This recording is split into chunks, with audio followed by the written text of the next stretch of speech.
McGonagall gives such a great example of how to have colleague-to-colleague interactions, especially with colleagues who you do not agree with. McGonagall expresses it here that I'm not your parent, I'm not your guardian. I do care about you, but I care about you as a teacher to a student. Hey guys, welcome back to the channel where we talk about education, behavior, and boundaries.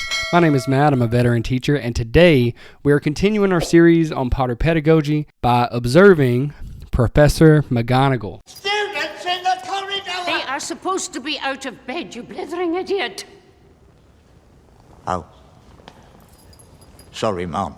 Now, Professor McGonagall has been a beacon of hope at Hogwarts School of Witchcraft and Wizardry, played by the late Maggie Smith. God rest her soul.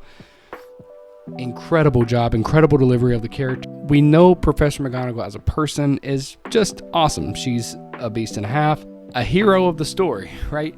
But today we're going to talk about particularly what makes her a good teacher. And then at the end, I'm going to give my grade on her teaching practices. Mates, but before you can take your seats, you must be sorted into your houses. They are Gryffindor, Hufflepuff, Ravenclaw, and Slytherin. Now, while you're here, your house will be like your family. Your triumphs will earn you points. Any rule breaking, and you will lose points.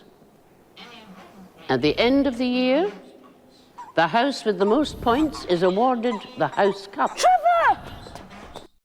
Small thing here. This is teaching, but it's also public speaking. Some people have said if you get nervous in speaking in public, get nervous in speaking to a crowd, look to the back, look at the ceiling, close your eyes, those different things. And those aren't bad. Those are fine. But the most effective way when you're speaking to a group of human beings, especially with kids, eye contact. Not too long, not too short. What she's doing here, even in just explaining how the rules of the houses work, she is making eye contact with different students at different times, but she is speaking to the whole crowd.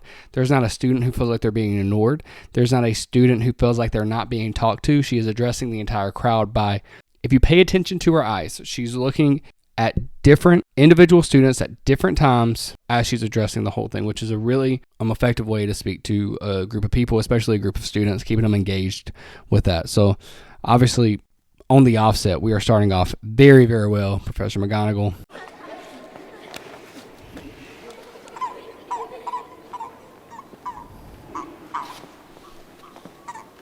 Oh, we had a disruption. The sorting ceremony will begin momentarily. Focus on what just happened there. Not a word was said, but she made eye contact. Not invasive, didn't call him out in front of everybody, but made very subtle eye contact, said everything with her eyes to where he said, oh, my bad, sorry. She set the expectation without setting the expectation by giving the glance, saying, it's not okay to do here. I get you had to do what you had to do, but now let's carry on. Okay. She didn't even verbally address it, but she did with her body language. Excellent execution there. Red hair and a hand-me-down robe. You must be a Weasley. This is wrong. You'll soon find out that some wizarding families are better than others, Potter. You don't want to go making friends with the wrong sort. I can help you there. I think I can tell the wrong sort for myself, thanks. I want to point out something here. So, bullying is a very ambiguous term. First of all, bullies are not people. Bullying is a behavior. At any point, at any time, any student can engage in bullying. Any adult, any person can engage in bullying. Hey, Dwight. Bullying is a behavior. It is not a person. So, with that being said, intimidation with Malfoy particularly, we give Malfoy a hard time with this because he's a punk kid. I believe it's Chamber of Secrets. You meet the father, you start to meet the Malfoy family, then you start to understand he is a result of his upbringing. So, with him, he believes the way that he gains influence is through intimidation. It's through talking down to other people, showing his superiority in those things. Again, we're talking about McGonagall. How does McGonagall handle this? Because based off this moment right here, she sees the whole thing, hears the whole thing. Does she immediately go into the situation, say, all right, break it up, blah, blah, blah? No. She lets them deal with it. She actually backs up and says, let's see if they can work it out. And they did. Harry took up for himself. Harry staked his claim. And when there was nothing more to be said, it was obvious that neither Harry nor Malfoy really knew how to end their interaction.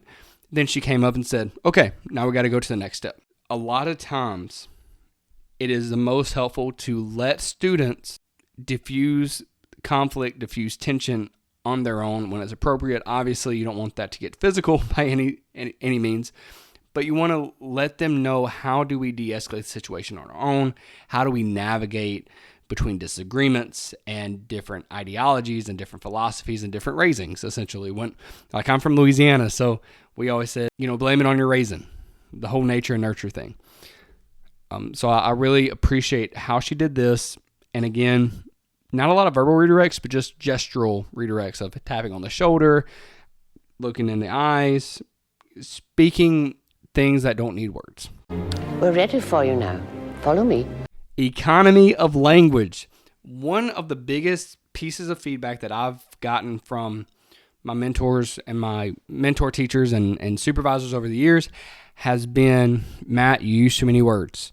Use less words when you're talking to students. Least amount of words you use, the better it is. Keep your directions short and concise. When you're given directions, give direction. Make it short, make it sweet.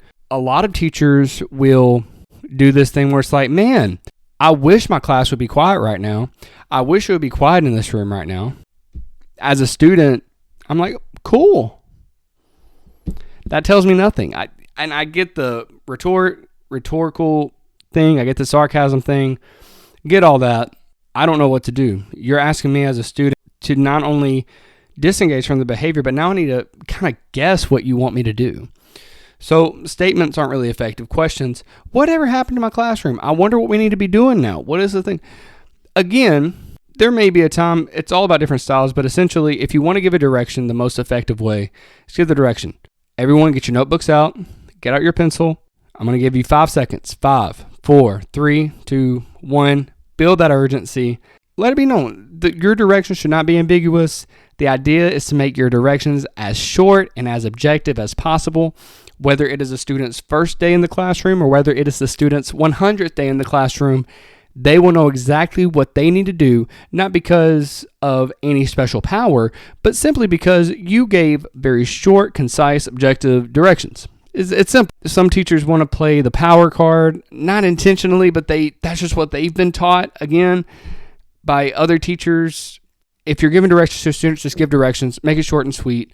If they don't meet the expectation, just remind them of the directions and then ask them, do you have any questions about the directions? Okay, if you don't have any questions, and then follow that up with some redirects. All right?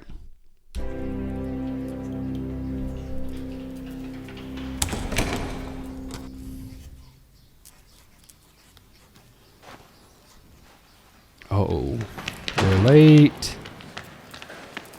Oh, no. Made it. Can you imagine the look on McGonagall's face if we were late?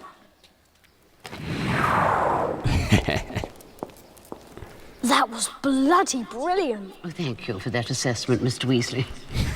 Perhaps it would be more useful if I were to transfigure Mr. Potter and yourself into a pocket watch. That way one of you might be on time.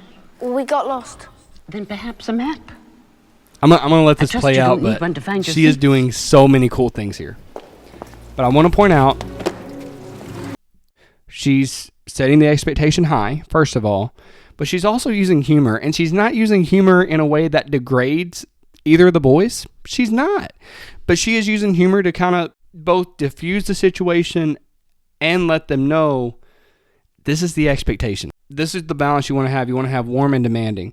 She's letting her personality come through. Again, teachers need to have a persona. We need to have this mask on, this professional face on whenever we walk into the classroom. But that face doesn't need to be fake. And she's letting some of her witty personality come across. She didn't stop the entire class and say, oh, wait a minute, everyone. Look who's coming in late. Look at these guys.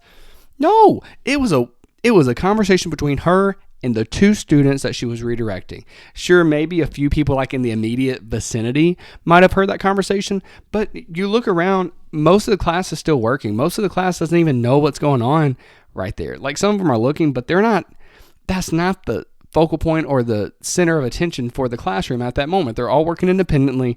She made the redirects very short, very sweet, a light reprimand to say, hey, here's some jokes, here's some metaphors, but you know the expectation now. Find a map. You need to figure this out. I can't be responsible for you. You guys are at school right now. You have to figure this out. Okay. So kept that expectation high.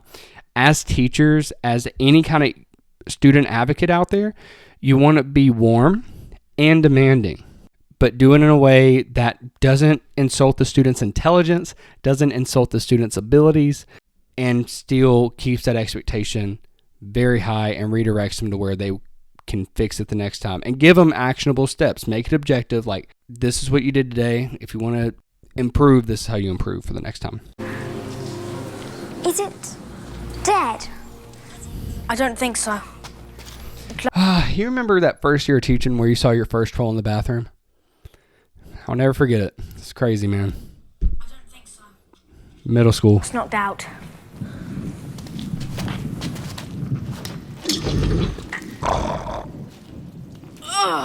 Troll bogies.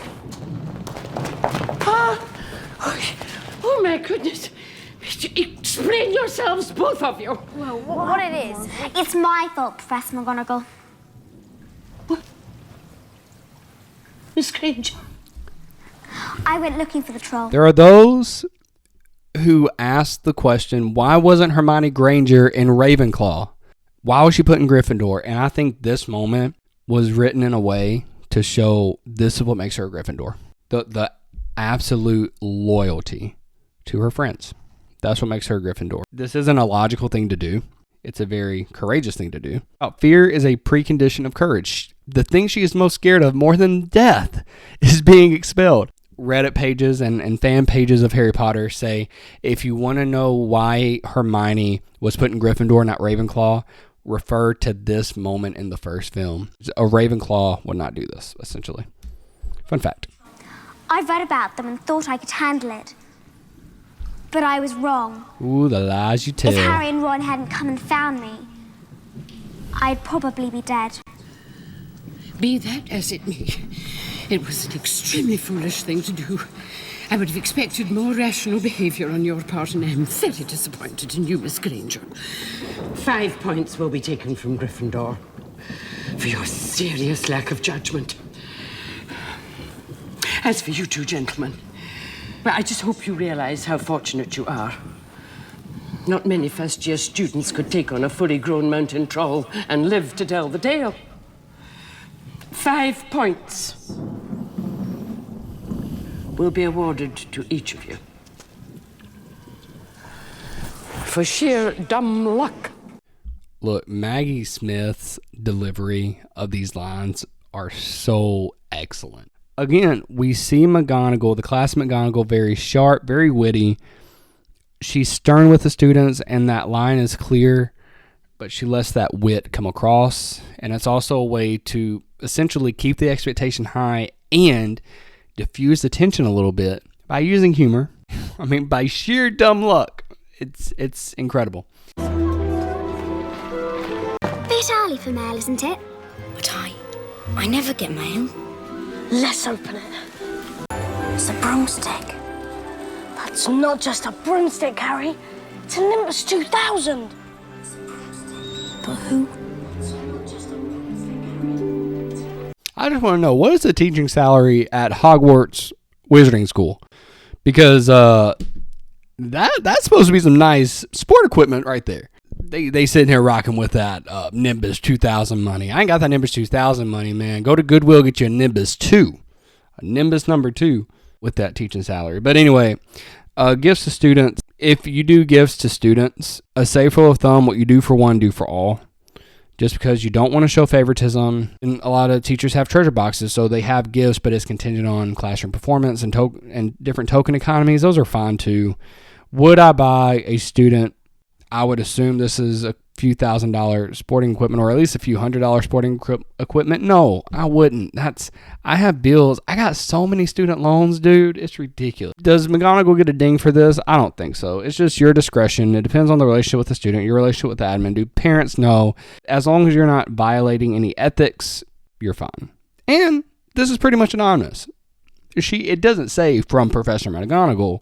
And you could also argue she wasn't giving it to Harry, she was giving it to the team. It was a contribution to the school. As far as we know, that could be the school's property. She got it for the school. She got it for Hogwarts, the Gryffindor seeker, who just so happens to be Harry at that time. Which I think will be ethically okay. I don't know. If you're HR or ethics or whatever, put in the comments. Is it ethical for teachers to give students gifts? If so, what's that line there? Hagrid always wanted a dragon. Told me so the first time I ever met him. Worse, Malfoy knows.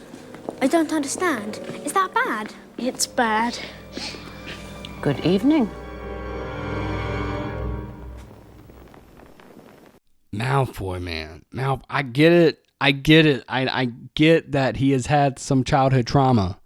But man, this kid did a great job acting as that annoying kid in class, man. But I like how McGonagall deals with this. Again, we'll talk about the difference of tattling and actually keeping other students accountable, things like that. So let's talk about it. Gives a student the right to walk about the school at night. Therefore, as punishment for your actions, 50 points will be taken. 50? Each. 4 of you will receive detention. Excuse me, Professor. Perhaps I heard you wrong. I thought you said the 4 of us. No, you heard me correctly, Mr. Malfoy. This is what I love about McGonagall. She keeps that expectation the same across the board for all students. Even though these 3 are in Gryffindor and Malfoy is in Slytherin, totally different house, she still keeps that bar set. The thing that I run into when it comes to students talking about other students breaking rules, whether it's bringing drugs to school, whether students are harming themselves, and there's this mindset of, I don't want to be a snitch. I don't want to be a snitch. The difference between being a snitch and looking out for school safety and student safety is this. It's your intention. In this case, I would say that Malfoy is operating in some very snitchery behavior here, because his intention was to get them in trouble. If the intention of the behavior is to get somebody else in trouble, to get somebody else punished, that's a snitch. That's kind of messed up. But if, for example, a student sees another student write a note saying that that student wants to harm themselves or harm somebody else, and they tell a teacher, that's not to get the other student in trouble or to get the other student punished, but that is, I'm worried about my classmate. I'm worried about my student. So if Malfoy went into that thing of, I'm worried about my 3 classmates here and going out at night, then that'd be something different. That wouldn't be tattling. That would just be, oh, dude, I'm worried about them. I'm not saying that would affect the consequences, but it just kind of changed the spirit of it. When I dealt with kids who always threw that at me, like, Mr. Gomez, I want to tell you, but I don't want to snitch on anybody, I would say, well, are you trying to help them or hurt them? And they would say, I'm trying to help them. Okay, that's not a snitch. That's not what that is. That is just you telling me because you know I have access to resources that you don't, that could actually help that student. So you're actually looking out for them. And I won't mention your name. I won't mention blah, blah, blah, blah, blah, blah, blah. At the end of the day, it is about the safety of that student and all the students surrounding. Okay. She said, all of y'all are out late at night. Despite your intentions, all of y'all are out past curfew. Not good. No bueno. You were seen by no less than 7 muggles. Do you have any idea how serious this is? You have risked the exposure of our world. Assure you that were you in Slytherin and your fate rested with me, the both of you would be on the train home tonight.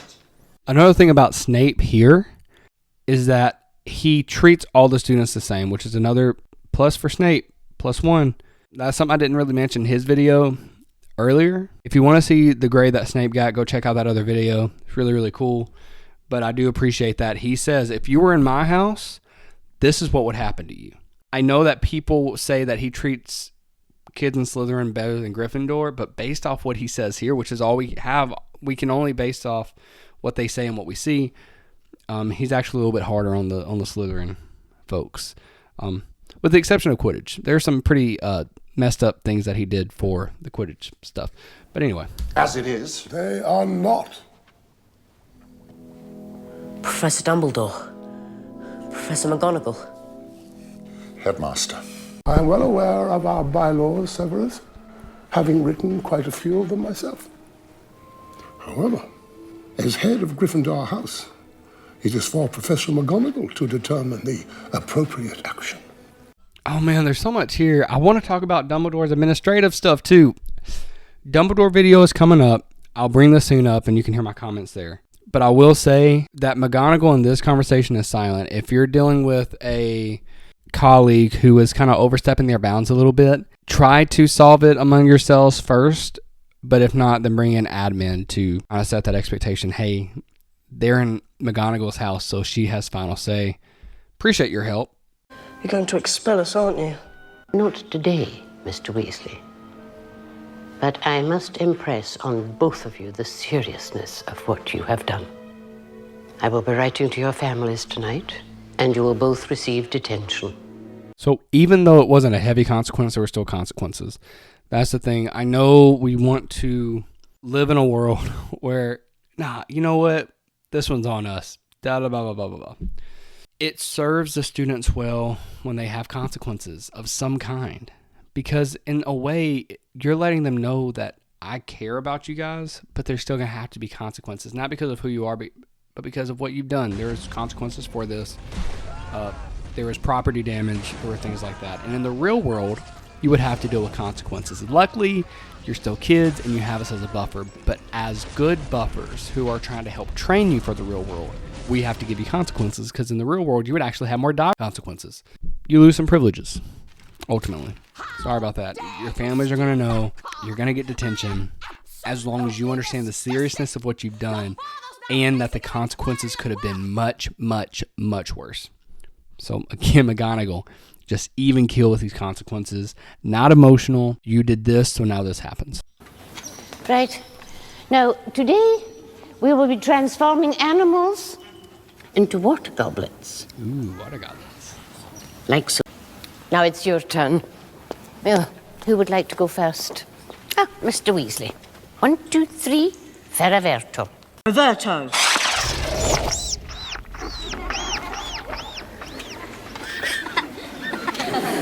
That wand needs replacing, Mr. Weasley. I appreciate that. Like she corrected him. It was obvious what he did wrong. She just said, "Hey, your wand needs to be replaced, and that'll work." Yes, Miss Granger? Professor, I was wondering if you could tell us about the Chamber of Secrets.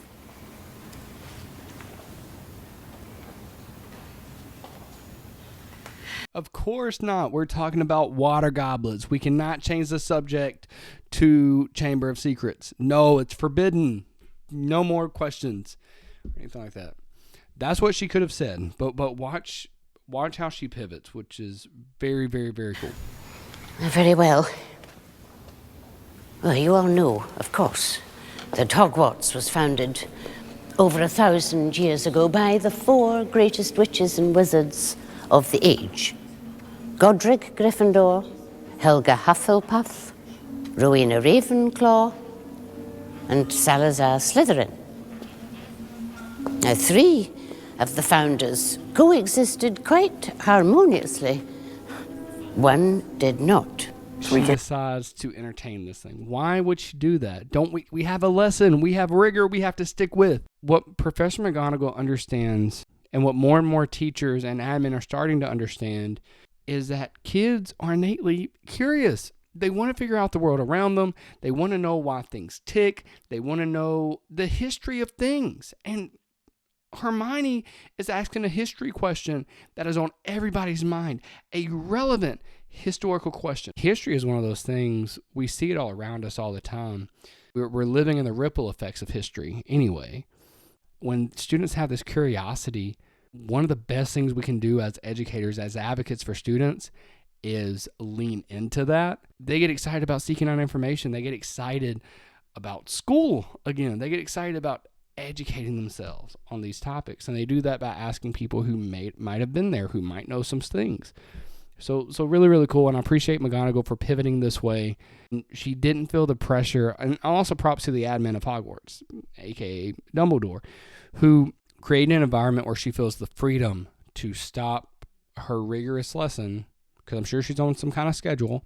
She felt free to stop her lesson so that she could truly answer this question that was obviously in the forefront of all the students' minds because of what was going on during this time. One did not. 3 guesses who? Salazar Slytherin wished to be more selective about the students admitted to Hogwarts. And I also appreciate that. She lets the students, the comment she's not like, I'm talking, Ron. Don't talk while I'm talking. No, it's a conversation. That's the thing about lectures. They're actually conversations, especially in a class like this. A smaller class size seems like from the shots. More of this conversation, more of this back and forth can go. Like, yeah, sure, that's an appropriate comment to have. He believed magical learning should be kept within all magic families. In other words, purebloods. Unable to sway the others, he decided to leave the school. Well, shortly before departing, he sealed it until that time when his own true heir returned to the school. Another thing that she does here, even though one student is asking, but she is still keeping everybody in that room involved in the conversation by making calculated eye contact. For me, I've seen like 3 seconds is a pretty good time. I make eye contact with one student, blah, blah, blah, blah. Maybe like a sentence and a half, and then move on to another set of eyes, and then to another set of eyes. And just look on different sets of eyes throughout, just to include different people into the conversation. What I love, one student asks the question, but when she answers the question, she is looking around and letting everyone know this information is for you too. It's a good question, and you should know it. As you can see, the heir of Slytherin has left another message. Our worst fear has been realized. A student has been taken by the monster into the chamber itself. The students must be sent home. I'm afraid this is the end of Hogwarts. McGonagall is one of the most reasonable teachers. She's the one that says, students are in danger. We have students who are missing, who are being kidnapped. There's trolls in the building.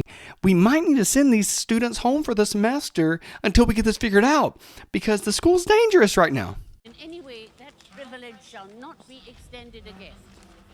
No permission form signed. Great example of boundaries right here. Great example of boundaries. All those with permission follow me. Those without, stay put. But Professor, I thought if you signed it, then I could go. I can't. Only a parent or a guardian can sign. Not- Since I am neither, it would be inappropriate. Exactly. I'm sorry, Potter. That's my final word. Such a awesome example of boundaries. This is my fear with teachers, especially younger teachers. Some older teachers do it too, but with younger teachers, especially my age, I'm not like hardcore against it because I know what it means and I use it too. But whenever we refer to students as, these are my kids, majority of the time I hear this, it's actually used appropriate. These are my kids, as in these are my kids in the classroom. When we look at pedagogy and when we look at pedagogues in history, pedagogues that comes from, you're a guide to the child. You're outside of the home, you are the guide of that child. When mom and dad aren't around and they're at school, you're helping that child, guiding them in academia as well as moral coaching and different things like that. But it is very, very important, and McGonagall expresses it here, that I'm not your parent, I'm not your guardian. I do care about you, but I care about you as a teacher to a student, not as a parent to a kid or a guardian to their kid or to their child. I care about you as a teacher to student. That is a very distinct boundary. Like if she were to sign that permission slip, that would have made things very fuzzy. It's just not good, no bueno. And if she's willing to do that for Harry, she would have to be willing to do that for all the kids. And that's just not feasible. That's not possible. That is outside of her scope of practice, if you will. So she did a very good job of holding that line. And whenever she came back and said, I'm sorry, Potter, that's my final word, she was saying, I know this is hard. I know this is hard to say. This is hard to deal with. But this boundary is very important, not just for me, but for you. This lets him know as well, like, I care about you along with all the other teachers here. And we care about you as a teacher cares for student. Alistair! It doesn't end here! Alistair, We never use Transfiguration as a punishment. Surely Dumbledore told you One that. thing I appreciate too, notice that McGonagall waited until the majority of the students were out of sight to talk to her colleague like this. Now, there were still some kids around, still some kids listening, that's the nature. But this was urgent. Like, as cool as Mad-Eye Moody is, which this isn't Mad-Eye Moody. If you haven't seen the movies, watch the movie. Huge plot twist at the end of Goblet of Fire. He assaulted a student. That's a pretty big thing. If there was any kind of assault or abuse to a student in this way, this would obviously go to administration. Like for me, I would say something to Mad-Eye Moody, and then from here, I would go directly to admin and say, listen, this happened. Y'all deal with it. I record every conversation just because it's in the world we live in. You should record those conversations. Make sure you have documentation of those conversations. If you see something, say something, you address it, and then you bring that to admin, and then they will get with HR, and they will do all the things that they need to do, because that's not okay. You can't assault students. We all have our feelings about Malfoy. But at the end of the day, he's a student, and students need to feel safe and know that they're not going to be turned into ferrets by their teachers. Call me conservative, but that's what I believe. And McGonagall does too. So I'm in good company. Mr. Weasley, Yes. will you join me, please?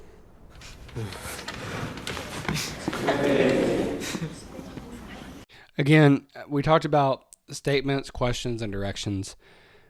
For this instance, if Ron was to say no, that actually would have been appropriate because you asked him. I've done this before where I've asked a student, hey, can you come and do this problem? And the student has said, no, sir, I can't. That is an appropriate response to a question. If I ask a question, that is a yes or no question, and you give me a no, that's appropriate. Opposed to if I give you a direction, hey, come up here real quick, let's do this. And if you're like, no, Mr. Gomez, I don't want to, I'm not going to me personally, I don't make a big deal about it. But I am going to ask you again to come out of your comfort zone. And this is what McGonagall's doing. This is one of our jobs as teachers, as any advocate, not just teachers, but I would even say educators. And I believe everyone's an educator in some degree. People are watching you. You're constantly teaching somebody something, whether you know it or not. And part of that is calling people out of their comfort zone. This is good for them. It's good to be out of your comfort zone. That's where growth happens, is outside of your comfort zone. So this is what McGonagall's doing. She's not necessarily doing it to punish Ron. Maybe a little bit. She has a student-teacher relationship with Ron and with Harry, but just because they're in trouble most of the time, there's a lot of one-on-one conversations. So she has this rapport with the student. She knows he's willing to do it, and it's going to break the ice, and it's going to like loosen up the rest of the class to do it. Because if they see one of their peers doing it, they're like, oh, okay, well, I can do that too. Especially when it's not in front of everybody like he just did. So what exactly are you insinuating? I am merely requesting that when it comes to my students, you conform to the prescribed disciplinary practices. So silly of me, but it sounds as if you're questioning my authority in my own classroom. Minerva. Not at all, Dolores. Merely your medieval methods. McGonagall gives such a great example of how to have colleague-to-colleague interactions, especially with colleagues who you do not agree with. Those methods are not good anymore. I understand you talking to Umbridge. I understand you haven't been in a classroom in a minute. You can't do these medieval methods. We have protocol. We have a system. Just adhere to the protocol. That's all I'm saying. And this is just a good way to keep colleagues accountable. So I love this about McGonagall. She exemplifies this really well of how to have colleague-to-colleague interactions to keep your colleagues accountable in a respectful way, in a way that's not awkward. It's just, this is how it is. And you don't have to be just like McGonagall in doing this. You find your personality. She's very sharp. She's very witty.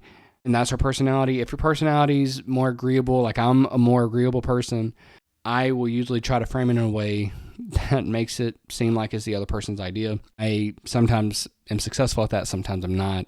But to question my practices is to question the ministry, and by it's extension, not, the minister himself. I am a tolerant woman, but the one thing I will not stand for is disloyalty. I will be doing a reaction on Umbridge coming up because I have a lot of opinions about where she stands, her grade, and all that stuff. That'll be coming up. Just be on the lookout for that video.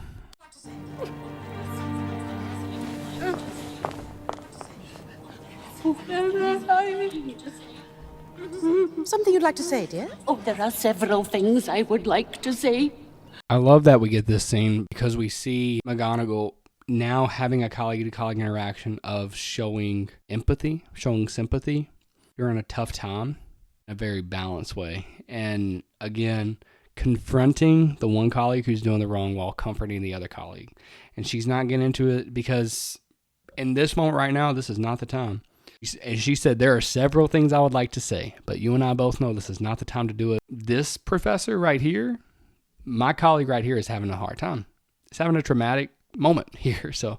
Mr. Davis! Mr. Davis, that is the girls' lavatory. Hallway duty, man. It's always fun. All right, for my teachers that do hallway duty, it's always fun. Just keeping the expectations. Say, hey, make sure.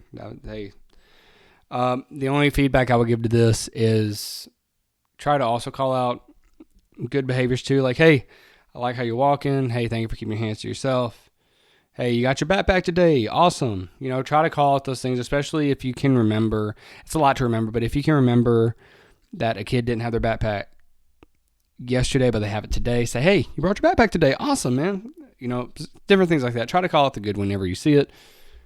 And also, I love hallway duty because that's where you can just say, hey, good morning. You know, hope you have a great day, all that good stuff. Starting out the day in a positive way. Do some. Why is it when something happens, it is always you three? Believe me, Professor, I've been asking myself the same question for 6 years. And we have this wit. She keeps the expectations high, and she's also releasing the tension of the situation with some humor. Bring that to Professor Dumbledore, she wasn't doing it knowingly. Yes, she was cursed. It was Malfoy. That is a very serious accusation, Potter. Whenever a student accuses another student of anything, it needs to be taken with some high seriousness. She does it really well. That's a very serious accusation. Just so the other student understands the gravity of what they're saying. High school may have a better grasp of it, but especially middle school, they see a lot of things, they repeat a lot of things. A lot of times they will say things and they don't know the full context of what it means. Teachers to call that out and saying, if you know what you're saying right now, that is a very heavy claim. That is a very serious thing you're saying if it is true. So I want to be sure that you understand what that means before we carry on with this. No. Once again, you astonish with your gifts, Potter. Gifts mere mortals can only dream of possessing. How grand it must be. I suggest you go back to your dormitories, all of you. This isn't in there, but I assume there was a conversation with Snape after this. Once she dismisses the students, I would imagine she probably talks to Snape and says, you can't talk to kids like that. Snape, they're children. Stop picking on them. I digress. Almost lost my cool there. All right, guys, so that was my reaction on Professor McGonagall, as played by the late Maggie Smith. God rest her soul. All right, guys, so what is my grade for McGonagall as a teacher? McGonagall takes up for these kids. She takes up for these kids. Everything she does, she keeps the boundaries set. She keeps the expectations high. Her colleague-to-colleague interactions are really effective. So because of that, A+ across the board. Everybody is treated with dignity. She has respect for the school. And ultimately, she has respect for the kids. She respects the kids as individuals. A teacher knows that they have done their job if the student 10 years from the moment that they were taught by that teacher can look back and say, that person served me well, that person did their job. I didn't like it in the moment, but I'm so thankful they did that because now I know this. So excellent job, McGonagall. That was awesome. Guys, thank you so much for staying through the entirety of the video. If you like video and want to see more like this, go ahead and subscribe and hit the notification bell so you don't miss any new uploads. Like the video, comment on the video. What are your thoughts? What would you grade Professor McGonagall, and why? Do you think I was accurate? Let me know in the comments, but until then, we'll see you next time. Thank you guys. God bless.